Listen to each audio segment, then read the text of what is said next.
दोस्तों, जिन पशुओं का तापमान बहुत ही ज्यादा बढ़ गया है यानी हाई टेम्परेचर हो रहा है, आपने कई तरह के इंजेक्शन लगवा लिए फिर भी कंट्रोल नहीं हो पा रहा है। जिस प्रकार से आपने बुखार तोड़ने के कई प्रकार के इंजेक्शन लगवा दिए यानी टेम्परेचर तोड़ने के लिए जो इंजेक्शन आते हैं वह आपने लगवा दिए फिर भी कंट्रोल नहीं हो पा रहा है, तो आप इसको किस प्रकार से कंट्रोल करेंगे? तो दोस्तों, जिस प्रकार से आपने मेलोनेक्स प्लस इंजेक्शन आता है वह भी लगा दिया या बुखार तोड़ने वाला विटालजिन इंजेक्शन आता है वह भी लगवा दिया, फिर भी उनका टेम्परेचर कम नहीं हो पा रहा है। पशु का टेम्परेचर दिनों दिन बढ़ता जा रहा है। दोस्तों, पशुओं का टेम्परेचर तो हाई है लेकिन वह मुंह फाड़ फाड़ कर सांस ले रहा है, खाना पीना भी नहीं कर रहा है। तो इस प्रकार की स्थिति भी फील्ड में देखने को मिल रही है। तो दोस्तों, इस प्रकार की स्थिति जो विदेशी नस्ल की गाय है या जो दुधारू पशु है उनमें सबसे ज्यादा देखने को मिल रही है, या जो भैंस है या छोटे कटड़े बछड़े हैं उनमें भी यह दिक्कत सबसे ज्यादा देखने को मिल रही है, क्योंकि दोस्तों मौसम की वजह से सबसे ज्यादा बाहर का टेम्परेचर है और वह टेम्परेचर पशुओं में भी देखने को मिल रहे हैं। तो दोस्तों, यह किस प्रकार आप कंट्रोल करेंगे? तो दोस्तों, बने रहिए इस वीडियो पर, आपको इसके बारे में पूरी डिटेल से बताऊंगा स्टेप बाय स्टेप। यदि आप हमारे चैनल पर नए आए हैं तो चैनल को सब्सक्राइब करें, लाइक करें और शेयर करना न भूलें। बेल बटन को भी प्रेस कर दें जिससे आपको हर प्रकार की वीडियो का नोटिफिकेशन मिल सके। तो दोस्तों, वीडियो जरूर लंबी हो सकती है, स्किप करके मत देखना, वीडियो को पूरा देखना जिससे आपको प्रॉपर नॉलेज मिल सके और आपके पशु में किसी भी प्रकार का कोई नुकसान देखने को न मिले। तो दोस्तों, पशुओं की सबसे ज्यादा हालत खराब हो रही है इस हाई टेम्परेचर की वजह से। यह हाई टेम्परेचर पशुओं में तो बढ़ता ही जा रहा है, क्योंकि दोस्तों आपको पशुओं के बारे में भी पूरी सावधानी बरतनी चाहिए, जो मैंने आपको कई प्रकार की वीडियो में बताया है। तो आपने कई बार सब प्रकार के काम कर लिए हैं फिर भी आपके पशुओं का टेम्परेचर कम नहीं हो रहा है, टेम्परेचर नहीं टूट रहा है। तो उस स्थिति में आपको पशुओं को गर्मी से बचाना चाहिए। जिस तरह से दोस्तों आपने एंटीपायरेटिक इंजेक्शन कई प्रकार के लगा दिए फिर भी उनका टेम्परेचर कंट्रोल नहीं हो रहा है। कई बार दोस्तों ऐसा भी हो सकता है कि पशु के ब्लड में इन्फेक्शन हो जाता है, उसके कारण भी पशु में टेम्परेचर बढ़ना स्टार्ट हो जाता है। जिस प्रकार से आपके पशु में टेम्परेचर बढ़ता जा रहा है, टेम्परेचर कम नहीं हो रहा है, आपके पास पशु का तापमान बढ़ा हुआ है, 104 डिग्री फ़ारेनहाइट है या 106 डिग्री फ़ारेनहाइट है, उस स्थिति में आप अपने पशु को कोई एंटीपायरेटिक इंजेक्शन लगाते हैं, फिर उसका टेम्परेचर 1 या 2 डिग्री नीचे चला जाता है और वह 1-2 दिन सही रहता है, उसके बाद तीसरे दिन वापस उतना ही टेम्परेचर बढ़ जाता है। तो दोस्तों 100% आपको देखना चाहिए कि पशु के ब्लड में कोई प्रोटोजोआल इन्फेक्शन तो नहीं हुआ है। यदि आपके पशु में ब्लड प्रोटोजोआ इन्फेक्शन हो जाता है तो भी आपके पशु में टेम्परेचर बढ़ता जाता है, कंट्रोल नहीं हो पाता है। उस स्थिति में आपको क्या करना चाहिए? जिस प्रकार से इंजेक्शन आता है बेरनिल आरटीयू, तो यह एमएसडी कंपनी का आता है या आप कोई अदर कंपनी का भी ले सकते हैं। तो दोस्तों, यह इंजेक्शन भी आपके पशु में उपयोग करवा सकते हैं।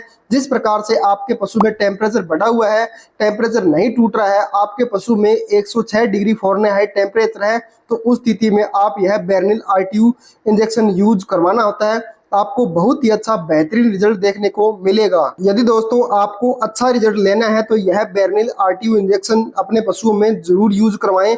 तो दोस्तों, इसको किस प्रकार से यूज करवाना होता है, इसकी क्या डोज रहती है? तो दोस्तों, यह इंजेक्शन आपके पशु में 1 ml 25 kg बॉडी वेट के हिसाब से यूज करवा सकते हैं। और इसके साथ में दोस्तों, जो आपके पशु में टेम्परेचर ज़्यादा बढ़ा हुआ है तो आप वहाँ पर 1 ml 20 kg बॉडी वेट के हिसाब से भी अपने पशुओं में यूज करवा सकते हैं। यानी दोस्तों, आपका पशु 400 से 500 kg बॉडी वेट का है तो उसमें आप 20 ml से लेकर 30 ml तक इंट्रामस्कुलर यूज करवा सकते हैं। यह ओनली आप डीप इंट्रामस्कुलर ही यूज करवाना होता है।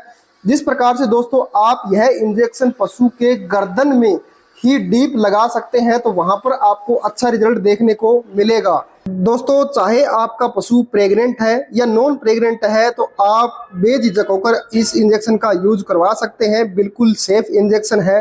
इसी तरह से दोस्तों जो प्रोजोमिन इंजेक्शन आता है जिसके अंदर भी डाइइमेजिन एसीचुरेट सोल्ट आता है, तो आप यह इंजेक्शन भी यूज करवा सकते हैं। प्रोजोमिन इंजेक्शन की डोज भी बेरनिल आरटीयू इंजेक्शन के समान होती है, तो इस प्रकार से भी आप यह यूज करवा सकते हैं।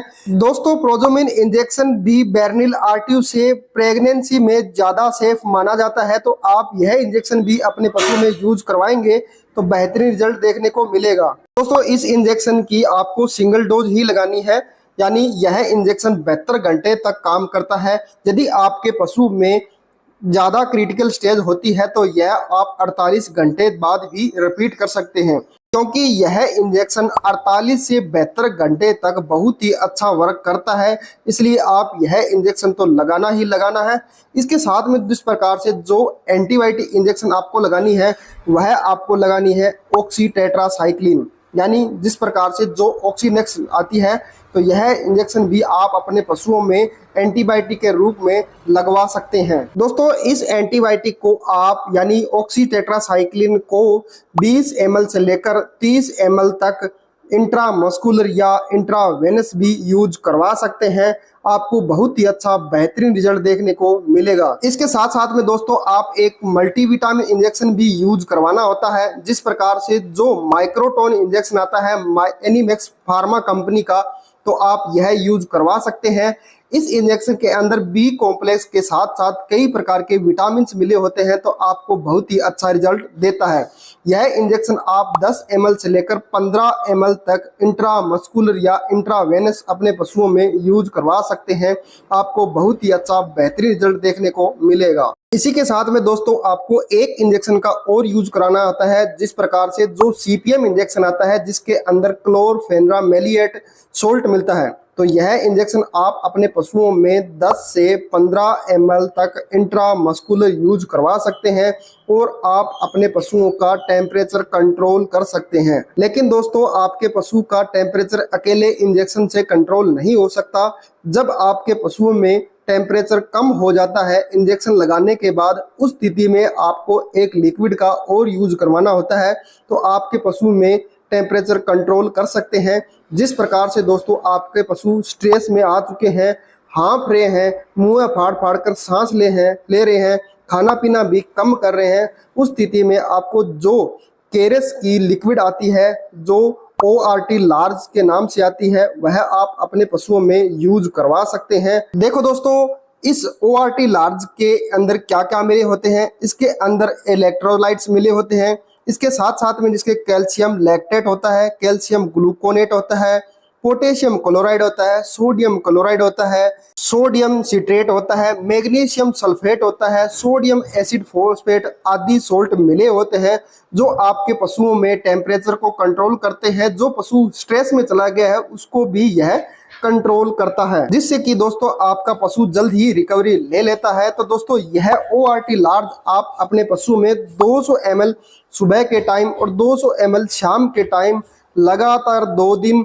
देनी है। उसके तीसरे दिन से आपको यह 100 ml सुबह शाम देनी है। तो आप यह यूज करवाएंगे तो आपको बहुत ही अच्छा रिजल्ट देखने को मिलेगा। यदि दोस्तों हमारी वीडियो आपको पसंद आती है तो हमारे चैनल को लाइक करें, शेयर करें और सब्सक्राइब जरूर कर लें। तो दोस्तों फिर मिलेंगे नेक्स्ट वीडियो में, तब तक के लिए थैंक यू, धन्यवाद।